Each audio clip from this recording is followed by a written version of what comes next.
Like, wait, was this freshman year of high school or college? It was freshman year of college at BYU. Okay. In the Tanner building. Do you have your own building? Yeah. In our own building. Your in own our building? Yeah. We started it. Yeah. And Also, welcome wife to the show. hey. What's up, Liv? Cheers. What's up? Just here for a good time. Yep.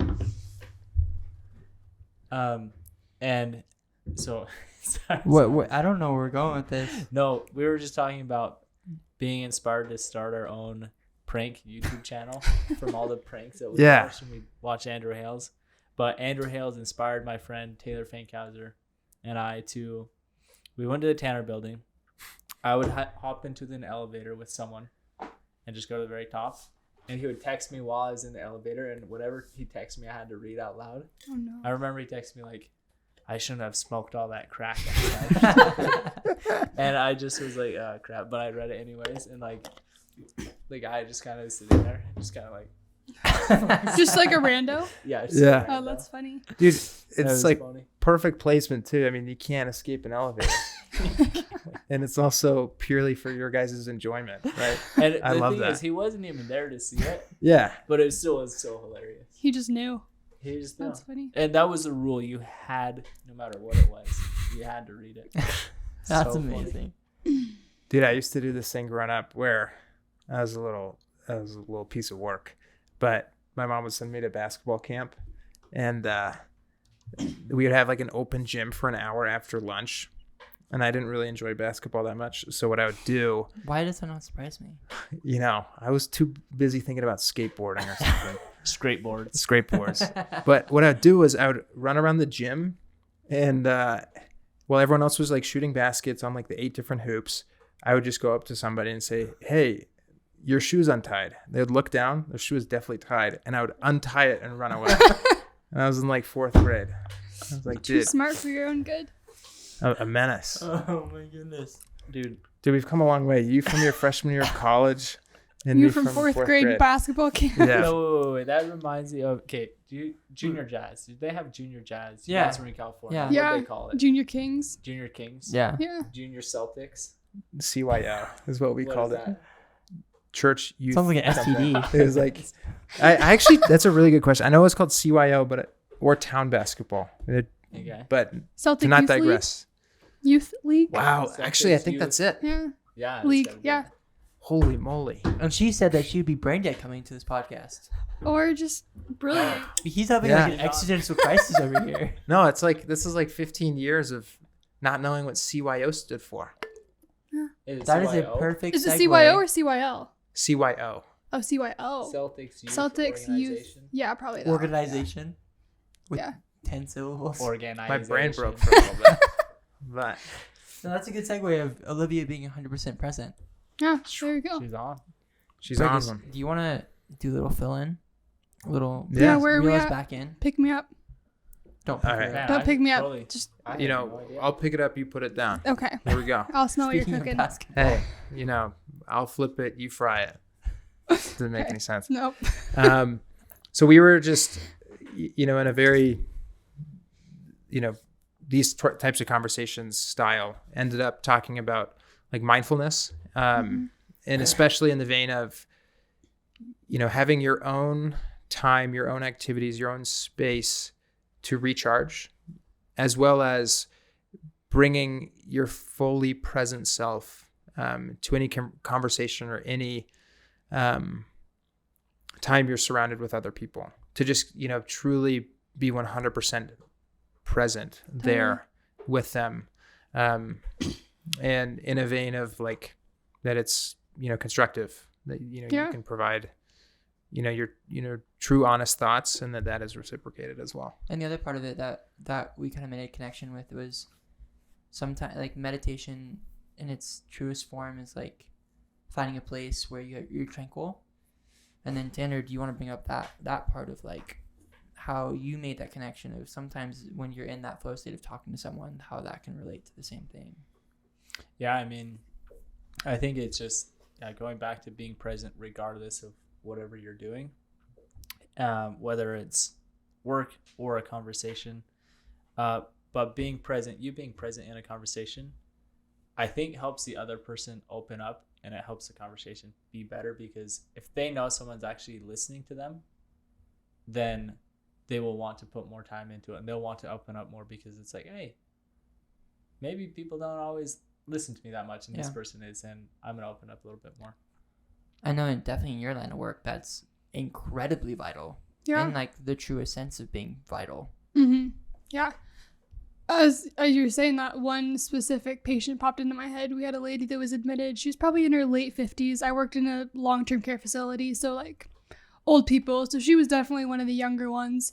And it was during COVID, and she was admitted for rehab, and she had just recovered from breast cancer like a year ago, was just told that it had come back, and she just had like a ton of stuff going on, but she was always like so bubbly to everybody, and everyone's like, oh, well, we love her, she's so kind, she never needs anything, like whatever.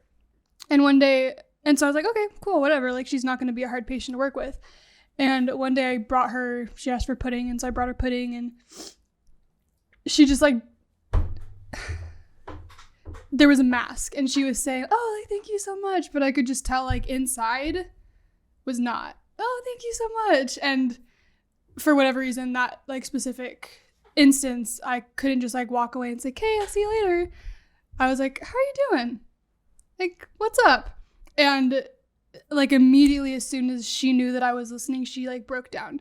And there was just a ton of stuff that she just like, not dumped on me, but like I could tell that she was like harboring all of it inside. Mm-hmm. She was homosexual. She had a bunch of like stuff that she, like, what's the word? Sexism that she faced at the hospital that she came from. She lost her wife that year. Her cancer came back. Her son passed away like that in the last like 6 months. And she kept all of that inside so that she could be bubbly and happy for everybody else.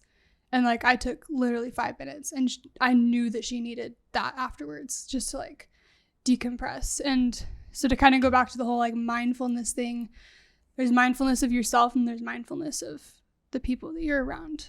And I'm sure that there were tons of people, like in my line of work, you're busy. Like you don't have 30 minutes. I would love to have 30 minutes, just sit down and talk with every single person, but you just don't have that time. And so I'm sure there were lots of opportunities that I missed of like taking that time because, oh, I got to get to so-and-so because whatever.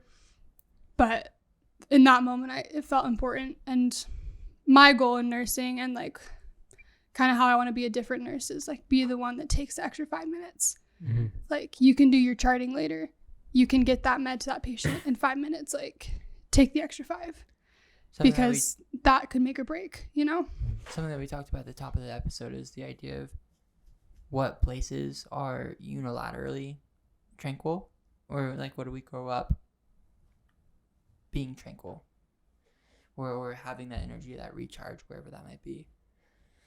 And in a place that on the surface should be that, or like where you're recovering and like where you're the most stressed, like that's a whole conversation for another time of like the aesthetic of the hospital. But it's probably the most you need to be present in a lot of ways. And I wonder, what are other parts in our lives where maybe it's not a hospital, but definitely not a work environment, or like, on any of our jobs. But I wonder, throw it out to the table of like, what are other places where we need to be that 100% present because someone else needs to have a little bit of peace, a little bit of recharge, a little bit of whatever, and to kind of bring it full circle. Like, how do we be 100% present for them and help change their lives? What is that? I truly don't know. Like, I can name a laundry list, like a nursing home, a care facility. Those are the same things. A foster home, or things like that. I honestly think it kind of starts with your home, like where, whether, like holy places, truly. Yeah. And, like that domicile of like, I sometimes catch myself retrospectively kind of regretting like not taking the 5 minutes to talk to somebody that I live with, that like, you can kind of sense like, okay, maybe something's going on. I'm really busy. I've got stuff to do. I'll get back to it. And like, I think ultimately to have your home as a holy place, have, Just to use that terminology. Was that? Just to use that terminology. Yeah. Holy place, sanctuary, whatever. I think, it's really the foundation to then go out wherever you end up, to kind of carry that like energy with you. And if you don't feel safe at home, like, where do you feel safe? Yeah. And that's one thing that I've talked to Tanner a lot about is like, regardless of, when we have kids, when our kids are grown and whatever, as we're raising kids, regardless of what decisions they make, I want them always to feel safe and welcome at home. Like, they could be making the most terrible decisions. And that doesn't mean I condone them, like those decisions, but I always want them to feel safe at home and know that they have a place in our family and in our home. And I really believe everybody here, it might be a blanket statement, and I apologize if it is, but at least there's always, in my life, I know in your life, I can assume in your life, whether it's a workspace or home or whatever it is, there's always that sense of, or at least once in our life of like, I really don't feel like I belong here, even if it is your own family or your own workplace. And I wonder how often is that the people around us? And, unless you live under a rock, you can kind of just look at the news and just look at the world around you. I wonder if that happens a lot more frequently than we realize. And like this whole facade of us being more connected is more of a facade. Mm-hmm. It's not truly the way it is, and we truly need to be more present rather than sharing is great, but be present is more valuable. I'm going to push back on you a little bit, and I think it's just it really comes down to a balance. Like, there have been like random text messages that I've received from friends that just out of the blue, it's like, hey, this made me think of you, I appreciate you. And like that is such a beautiful tool that like it 24/7 you can let somebody know that like you acknowledge them, you appreciate them.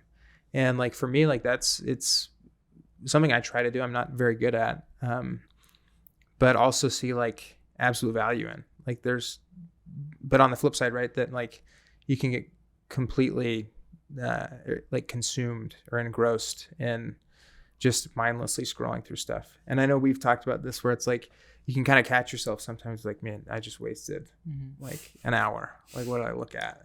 Well, I think the difference, the key difference in that is like there's a difference between like being purposeful with one person and then just mindlessly sharing. Like group message versus a text message. The thing that is interesting to me is that me personally, I'm like a very task oriented to do kind of guy. I like to just get stuff done, and it pains me that sometimes like I let my task be more important than other people. It's like, I can't talk to you right now because I got stuff to do.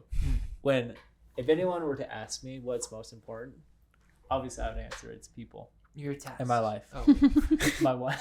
Your tasks. My tasks. Gotta get them done. Check the box. But it's like, it's so interesting that I catch myself like, I know like what my values are. It's like people are most important, but too often I find myself saying yes to the task and saying no to the person.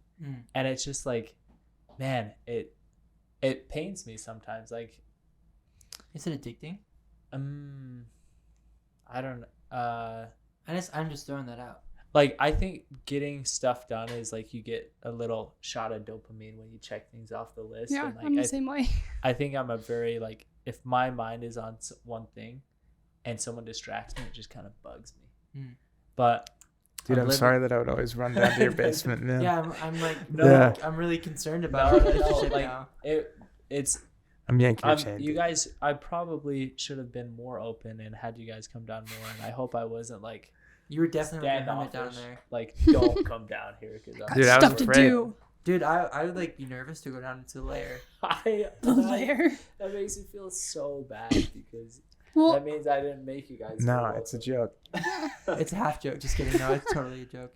But it was more in a sense, to be clear, it was more in a sense of I didn't want to interrupt you from your tasks. Well, so that when you were free, we could have those conversations. Yeah, and that's you being like Mindful. understanding of me and mindful and Trying. yeah, appreciate that. But I don't know, like people are most important, and the times where I have like said no to my to-do list and like focused on, I'm living with my sister right now actually. Cool. And my nieces are just, they're always like barging in and like, but the times where I've just like kind of played with my nieces or like chatted with my sister, it's just like, yeah, that's what's most important. Those relationships, not my dumb work, my dumb emails that I have to get back to. They're always going to be there. Yeah. I'm listening to a book right now. It's called 4,000 Hours. It's about, you only have it's 4,000 weeks. There's only 4,000 weeks in your life. If you live 80 years, you will only have 4,000 weeks, which seems like not a lot to me. No, yeah. It seems like a very small terrifying. amount. Wow. And it's kind of scary. And the guy talks about, it's this book on time management, but it's anti-time management. Can you? We'll definitely put that in the description. I think that's a really good book for people. The show notes. Yeah, it's good. I recommend it. Yeah. But one of the things he talks about is that, so there's all these books out there. Like there's one called Getting Things Done. There's hundreds of books on how to be productive, and it's anti that because he says you will never have enough time to get all the things done you need to do. And when you think you can get everything done, then it just opens up, like it means it means you will say yes to everything, and then you'll end up focusing on things that don't matter. So the whole premise of the book is don't try to get everything done, only focus on the things that matter most. And to me, when I think of that, I think of people, is kind of looping back to this, like being present and focusing on people and focusing on the conversations you're in. And but I just thought it was really interesting that you kind of have to learn how to say no to the things that don't matter and really just wipe them off your plate and like consistently say yes to things that matter most, which again, in my case is people, is relationships. Dude, that's beautiful. That's big, really, yeah. I think that's a. You guys have thoughts? I was just gonna say, I'm kind of the same way in a lot of ways. Like I like my to-do list. I like to check boxes, and it was a huge problem for me in high school. And In what way? Like you had to. Like I put so much on my plate that the only things that I could think about were my tasks, because I signed myself up for so much stuff that I couldn't be present at home. I couldn't be present at school with my friends. Like I couldn't be present in class, like because I was just so overtasked. Would you also say like you were so fixated on completing the task and not necessarily like diving into it? It was more of just like, it was just to check the box. Check it off. Yeah. And so like if that was an assignment, like I didn't care if I learned anything from that assignment. I needed to get it done and check the box. And so I would deprive myself of meaningful interactions with my family, with my friends, whatever. And I think now that I've like recognized that that was a problem that I had back then, I've analyzed it a little bit, and I think, and I'd be curious if maybe it's kind of the same for you, that like my subconscious would tell me that I didn't have anything substantial to offer. And so I would convince myself that my task was more important than what I maybe had to offer in that seemingly insignificant moment. And so I would trick myself out of those seemingly insignificant, but maybe really significant interactions with people, because I felt I placed more significance on the tasks that I had to do, because I was capable of doing it. I knew what it was. I had control of it. Whereas that situation or that person or whatever, whether it was a stranger that I felt like I should go talk to on the playground or, you know, the cafeteria, but didn't, because what did I have to offer? I'm just going to sit here and do my homework. Like that was kind of my thought process of like, I'm going to stay in my lane because I have control and I'm comfortable here, rather than step outside my comfort zone and interact in a way that maybe would trigger my self-consciousness, and I would just walk away feeling like, well, what did I do to help that person? Whereas now and especially after my time in the Philippines, like I'm still teaching myself, but the importance of taking those, 5 minutes and stepping outside your comfort zone. And because that insignificant moment for me could have made all the difference. And I don't know, or it could be insignificant for them. And, we both walk away saying, hey, all right, see ya, like whatever. But I would beat myself up if I'd known that would have been a significant moment. It's interesting because you guys, literally you had said verbatim the same thing. I'm going to embarrass you a little bit, both of you. Right before the episode, right before the break. I was like, Olivia, like, I kind of teased for you to get on. She's like, I'm brain dead. Like, I have nothing to offer. And that was incredible. And then, same to you. We were on a phone call earlier this week, and I was like, hey, I really want you on the podcast.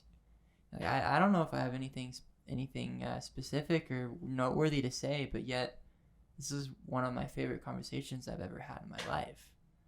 And I wonder, I'm just going to actually leave it at that. I think that's really profound. I think there's just something,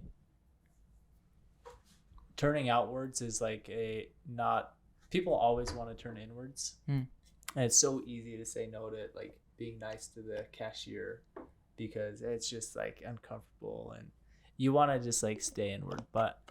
And like the example of Christ is he always turned outwards in every situation. And it's the hard thing to do. And so many times I don't do it. But the few times that I have, it's like, that's the right thing to do. Yeah. That's the right thing to do. And I don't know. I guess it takes a lifetime of trying and failing and keep trying. And surrounding yourself with people that know how to do it. Or in my case, people that might need to reel me in. Like, whether you were on one side of the spectrum or not, one side or the other. I mean, he took your picture frame. You want to read it again? Yeah, I'll read it. Are you talking to me? Or yeah. The goal of marriage is not to think alike, but to think together. And I can go for any relationship. Yeah. I mean, there's a reason, and we talk about this all the time. There's nothing on this podcast that we're going to say that's profound, ever. It's just going to be like oh, I get it. It's like a click. And there's a reason why yin and yang is as old of a legend as it is and a way of life, because it's so true. It just works. And it's just a matter of maybe just being present to understanding who is your yin to your yang. It doesn't have to be a significant other. It doesn't have to be a best friend. It could just be, like you said, a cashier. It could be someone in passing. It could be a patient. It could be someone that you find on the top of a mountain, like Brigham, because he's a mountaineer. And shout out Brigham. Ripping his CB. What do you have right now? What are XR 650. XR 650. Not ripping up, dude, falling down, man. Wrap it up. Tie it up. Yeah, I mean, I think I'm gonna bring it back to this notion of 4,000 weeks. Like it's an incredible way of bracketing a life that I'd never considered. 80 years, like kind of an arbitrary timeline. Ultimately, like, oh, my grandma's 80. But like 4,000 weeks, like, while it's a longer period of time, like a week, it really is not that long. It's 7 days, right? Mm-hmm. And the initial thought that I have, right, is if I were to think about my life as only 4,000 weeks, then at the very, like, as soon as that realization hit, it's like, oh man, I've got so much I need to do. Like, I've like so little time. But it's the inverse in realizing, like, you know what, like 7 days, just take it a day at a time.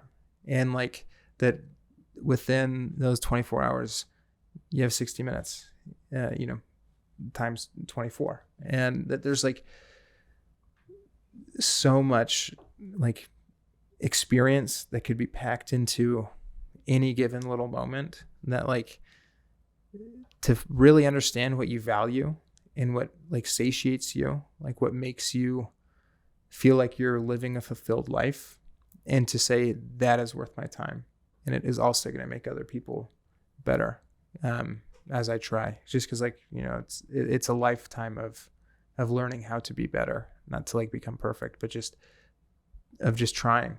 And So yeah, I think it's a really good way of then appreciating every moment that you really have, right? As cliche as that is that like, you know, you with your nieces, like, you know, they're going to grow up in like a year or two, right? Like they're going to be a different person. And like, this is a specific moment or like a specific age where, you know, you can just truly like formulate just core memories for them. And to just not waste the time that we have. I think that's good. Good end. Guys, thank you guys so much. Sophia, thanks for the last minute. Yeah. No problem. We love you. Tanner, Brigham, you guys are amazing. Thanks for having us. Definitely gonna do this again if you guys want to come back. Do you want to come back on sometime? I'll come back. How was it? How was your podcast experience? Loved it. Yeah. Great experience. How long does it feel? It started off rocky with me spilling this all over myself. Yeah. It happens to the best of us. Spilled It all does. over myself, all over the floor. These are nice pants, by the way. Thanks, I like dude. these. I actually wear your pants probably twice a week. My pants? Yeah. The ones? Which ones? The tap pants. Yeah. You know that tap pants are. They were PacSun pants. Oh yeah, Jeans, yeah. Those like joggers. Yeah, there's like swath stains on it. Sounds about right. Yeah. From all of his time in the Nasty. sauna at AF Vasa. In his pants. Listening to weird. That is the end. Serendipitous. Okay.